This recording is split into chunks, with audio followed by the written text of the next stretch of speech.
con las fibras. ¿Qué pasa ahora con los canales de potasio? Disminuyen. Disminuyen. ¿Y la salida de potasio normalmente qué hace en una neurona? Si sale más potasio o si sale menos potasio. ¿Qué pasa con la diferencia potencial?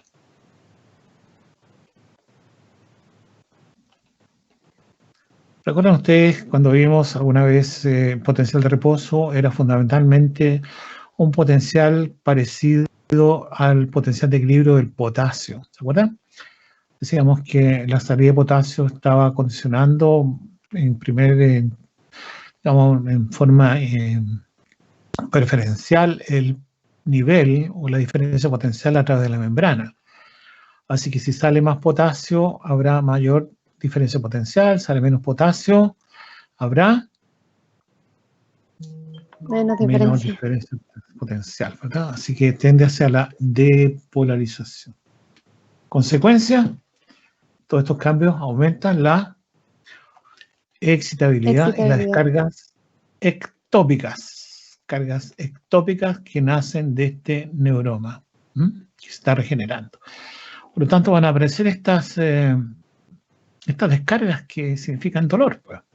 Entonces, ¿cómo se puede reducir la actividad ectópica si aparece justamente relacionada con una facilitación de las corrientes de entrada de sodio? ¿Qué podríamos hacer con los canales? Bloquear los canales de sodio. Bloquear los canales de sodio. ¿Con qué lo podríamos hacer?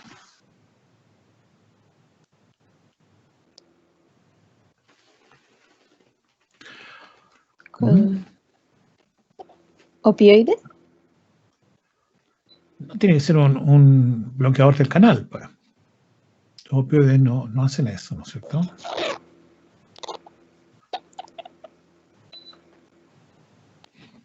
Tenemos antiepilépticos como la carbamazepina, ¿cierto? Que se puede utilizar por vía oral, o si uno quisiera también podría inyectar lidocaína, que es un anestésico local que bloquea los canales de sodio, pero en general optaríamos por un antiepiléptico por vía oral como la carbamazepina. Vamos a la segunda pregunta. Mecanismos de dolor neuropático. Estamos viendo entonces una serie de alteraciones que pueden ser parte de estos distintos mecanismos relacionados con el dolor neuropático. ¿Qué representa esta imagen? Representa el síndrome doloroso complejo regional, que puede tener varias entonces características. ¿Alguien puede comentar básicamente qué es lo que está mostrando esta imagen?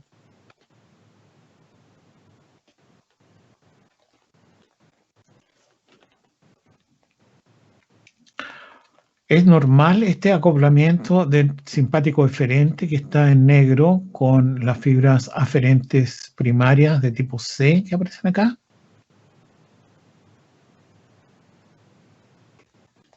No, pues, no es normal. Esta es una plasticidad anómala que resulta del daño al nervio.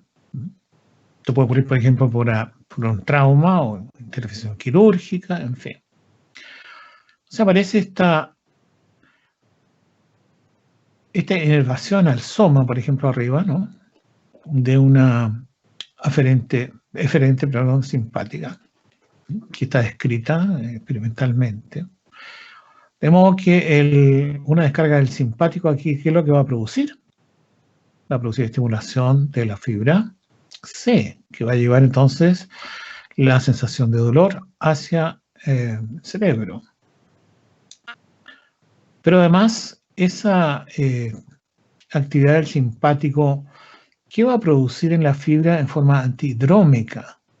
Recordemos que aquí estas fibras se pueden retroliberar sustancias de tipo proinflamatoria.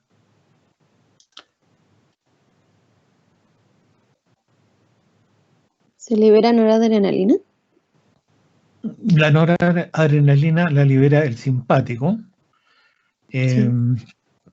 En el soma, como tú puedes ver, y también en el neuroma, que se ve ahí. Pero ¿qué hace si tú estimulas la fibra C? Retrolibera péptidos proinflamatorios. ¿Sí o no? Revisen la clase de dolor. De modo que la descarga simpática puede producir... No, todavía no. La descarga simpática puede producir, ¿qué cosa? Puede producir retroliberación de sustancias proinflamatorias, pero además un aumento de la actividad simpática puede producir vasoconstricción, y esa vasoconstricción distal, digamos, los vasos sanguíneos, ahí va a reducir flujo sanguíneo.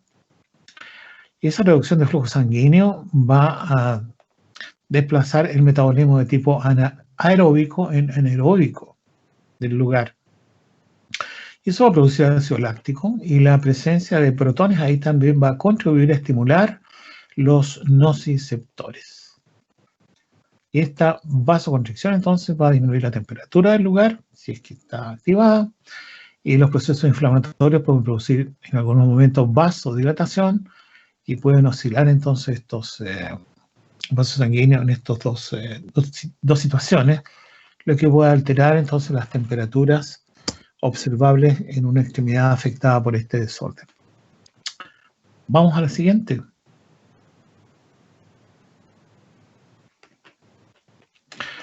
Mecanismo de dolor neuropático, transformación entonces de sinapsis inhibitorias en excitatorias. ¿Qué ha ocurrido acá? ¿Alguien?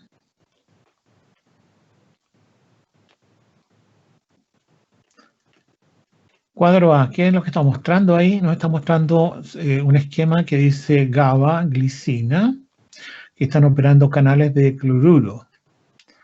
Cuando estos transmisores abren la conductancia al cloruro, este se va a mover a favor de un gradiente electroquímico. En este caso, ustedes ven que el cloruro está bajo adentro, alto afuera. Por lo tanto, un aumento de la conductancia va a producir ingreso de cloruro. ¿Qué tipo de potencial posináptico podría producir entonces esta apertura de canales de cloro? ¿Inhibitorio? Inhibitorio, PPSI, ¿verdad? Así que reduciría la excitabilidad de la aferente secundaria, por ejemplo, si ese es el caso. Entonces, para mantener este gradiente a favor del ingreso de cloruro, necesitamos mantener bajo el nivel de cloruro o cloro dentro de la neurona. Y para eso tenemos este cotransportador, el KCC2, que está sacando entonces cloruro de potasio del interior. Así se mantiene el gradiente que favorece el ingreso de cloruro.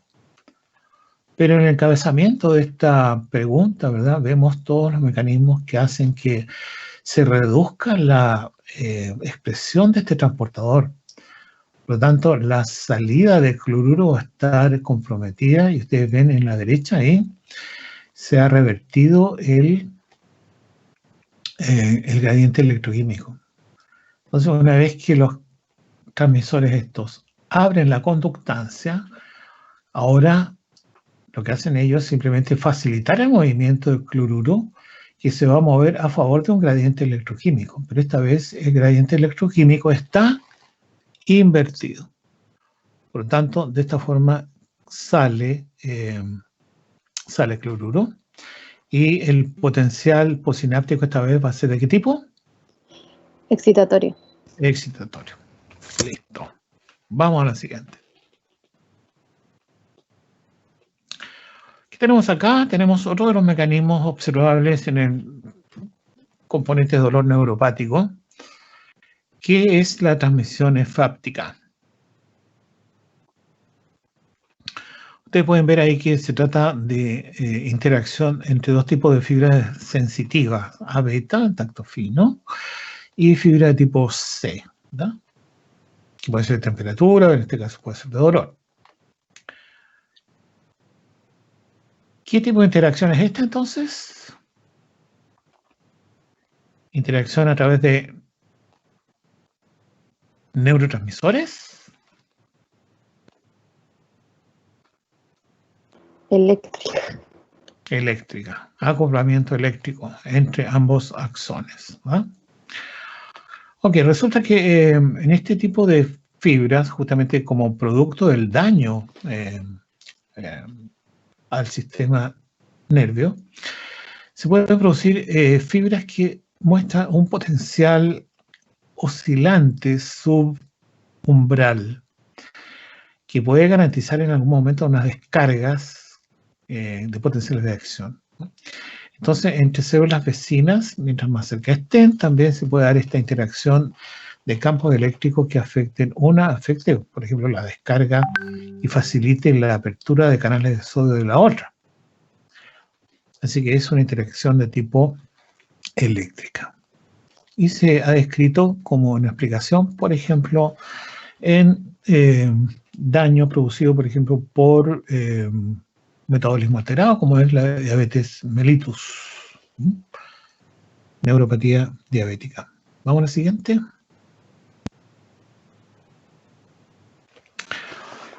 Pregunta 5. ¿Alguien quiere contestar esta pregunta?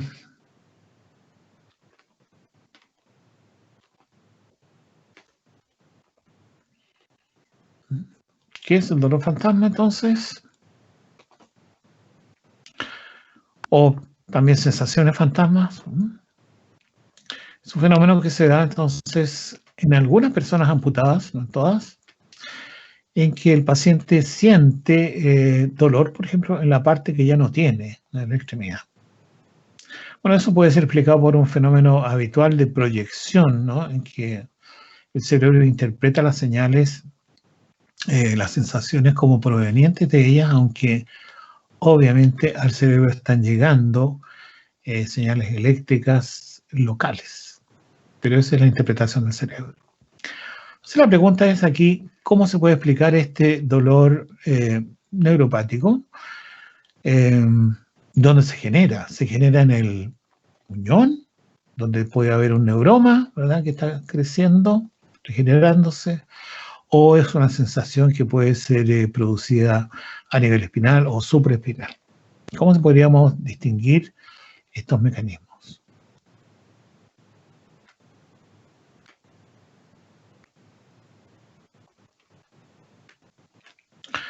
Simplemente utilizando un anestésico local que bloquee el nervio completo, lo que se llama anestesia troncular, que se aplicaría entonces en la parte superior del muñón. De esa manera entonces podríamos obtener una anestesia y un bloqueo de cualquier señal que provenga del neuroma.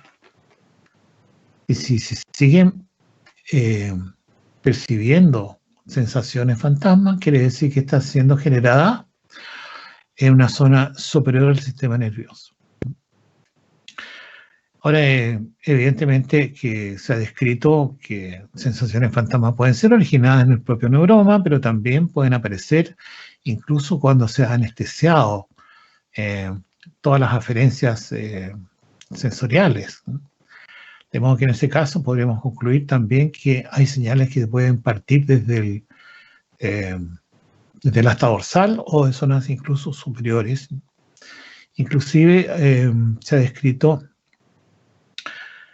cambios en la distribución de la corteza somatosensorial, en que la representación es alterada por la pérdida justamente de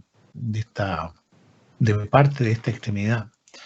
Entonces, muchas veces se ha descrito que dolor fantasma puede estar asociado con alteraciones en la corteza somatosensorial. Si les interesa el tema, busquen publicaciones de Herta Flor, que se ha dedicado a este tema del dolor fantasma. Vamos a la siguiente.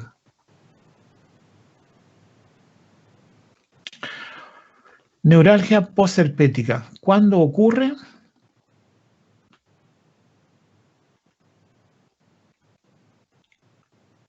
Niños. Después de un herpes zóster. Ya, después de un herpes zóster. ¿Y está la lesión presente, la lesión cutánea presente o ha desaparecido? ¿Desaparece? Ha desaparecido. Entonces, este es un desorden que aparece post el cuadro en que afecta estas zona de la piel, ¿verdad? Entonces es un dolor que no está relacionado con con el daño que hubo, ya que ha habido una sanación del lugar. Así que es un dolor bastante complicado porque es un dolor continuo, generalmente intenso, invalidante. Así que es postherpética. ¿Cómo se puede prevenir esta neuralgia?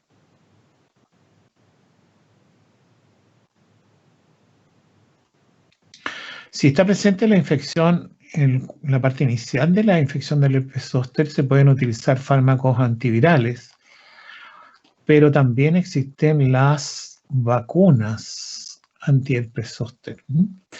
Así que, por ejemplo, una persona que tiende a hacer herpes, que puede estar relacionado con un aumento en la edad, por ejemplo, hay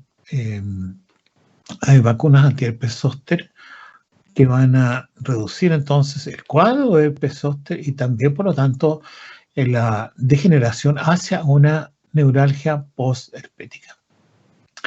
¿Cómo se puede tratar este dolor neuropático?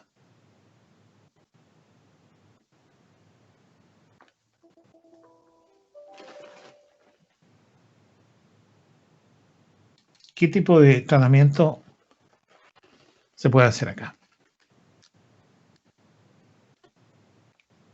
¿Antiinflamatorios esteroidales? ¿El uso de opioides? Opioides, sí. ¿Qué más?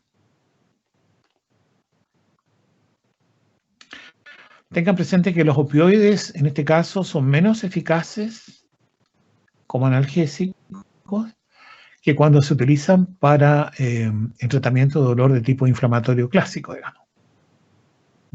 Son también sensibles a los antiinflamatorios esteroidales. O sea, aquí los opioides se pueden usar, pero son menos efectivos. ¿Qué otros fármacos se pueden utilizar?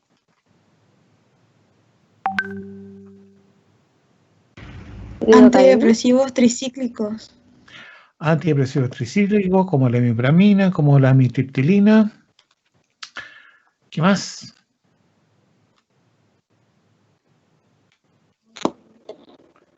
¿Lidocaína o no? ¿Pero cómo? Lidocaína en parche, ¿no? ¿Lo viste, no? Pero aquí la pregunta era el tratamiento sistémico para circunscribir un poco más el uso de fármaco. Puede ser utilizado entonces la capsaicina, que destruye, tiende a afectar principalmente las fibras amirídicas de tipo C. Sí, pero está bien. Lidocaína en parche es una alternativa. Vamos con la siguiente. Esta pregunta. Tan bonito este tema, ¿no? Digo yo. ¿Qué ocurre cuando hay una ganancia de función en el canal Kirsey 2. O sea, raya sur 1? Canalopatía con ganancia de función. ¿Qué pasa con el potencial de membrana y cuáles son sus efectos sobre la liberación de insulina en los niveles de glucosa?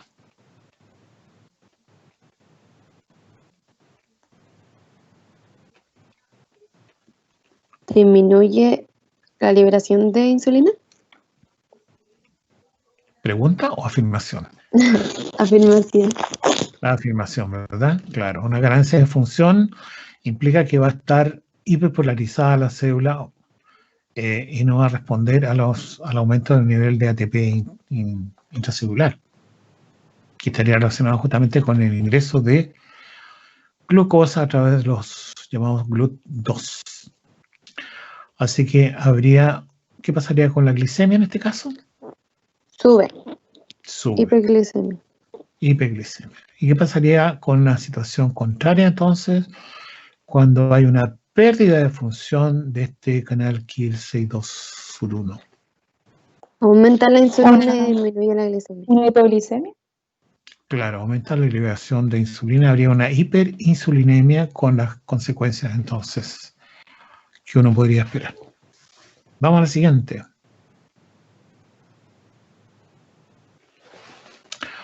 Canalopatías adquiridas por fármaco. Pregunta, ¿qué es el QTC?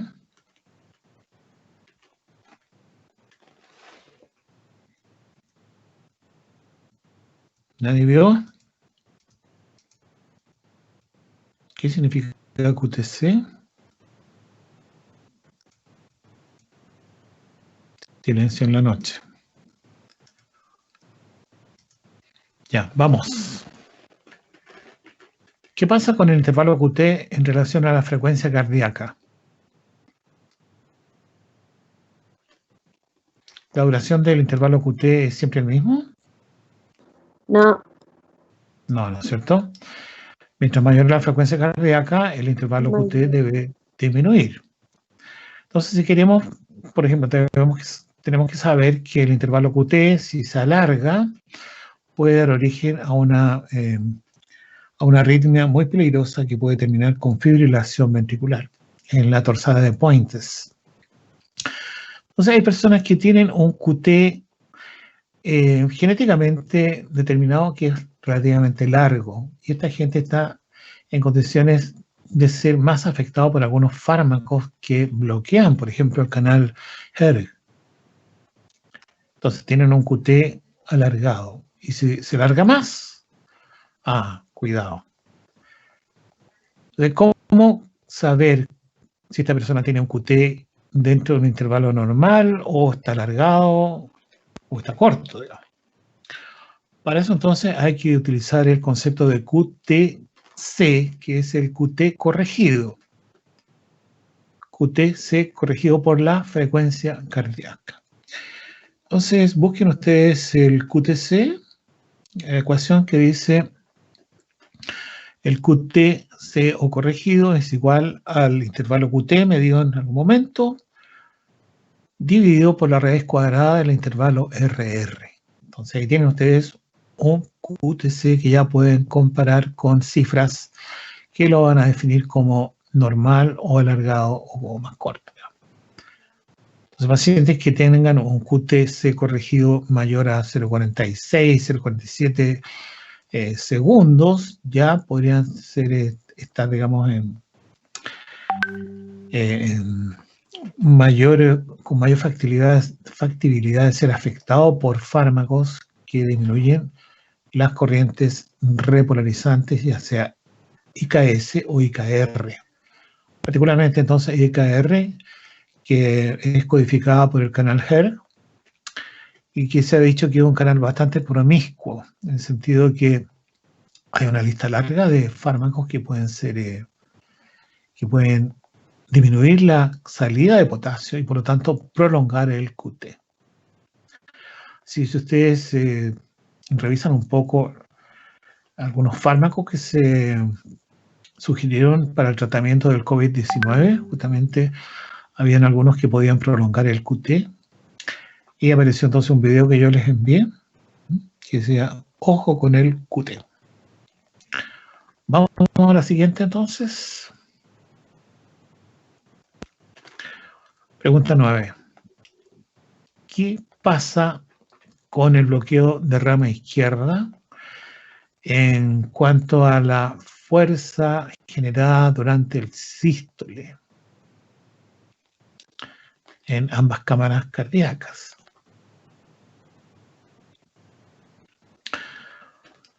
Bueno, cuando hay bloqueo de rama izquierda, entonces el potencial de acción no puede continuar por la rama bloqueada, obviamente. Entonces da una vuelta por ahí.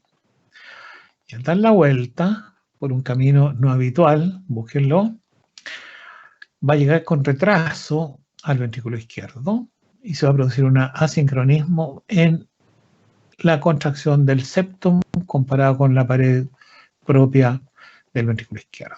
Por lo tanto, este asincronismo que afecta entonces a ambas cámaras cardíacas y al septum va a disminuir la fracción de eyección del ventrículo izquierdo. De modo que un paciente que ya tenga una difusión sistólica con bloqueo de rama izquierda va a tener una difusión, una fracción de eyección todavía más disminuida que lo habitual. De modo que si pudiéramos sincronizar ahora, obviar este retraso que ocurre en la propagación del potencial de acción la fuerza generada por la contracción del ventrículo izquierdo va a mejorar. Por lo tanto, debería mejorar también la fracción de eyección. Y en un paciente, obviamente, que está con insuficiencia cardíaca, con una disfunción sistólica, esto puede ser crítico. En otras palabras, entonces, ustedes deben ver que este bloqueo de rama izquierda va a producir un QRS ancho, mayor a 120 milisegundos, como dice aquí la imagen.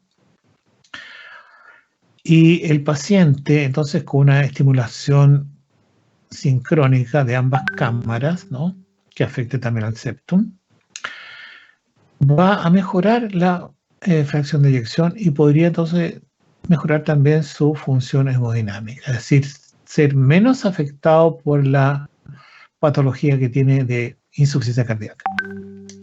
Sí podría haber una mejora sustancial en este paciente. Disminuir, por ejemplo, el uso de fármacos que pudieran estar mejorando su función ventricular. Así que busquen el tema, es bastante interesante. Se llama terapia de resincronización cardíaca y se utiliza entonces una estimulación bicameral. Son 2 electrodos, uno en cada ventrículo y un electrodo de referencia que va a nivel del atrio. Ok, ¿cómo estamos en tiempo? Estamos en la hora Estamos en la hora. 17:40, así que ahí terminamos para ir con el otro grupo. Ya, perfecto. Lo que le voy a pedir a los estudiantes, por favor, es que me escriban presente en el chat para dejarlos presente, valga la redundancia, en el seminario, por favor.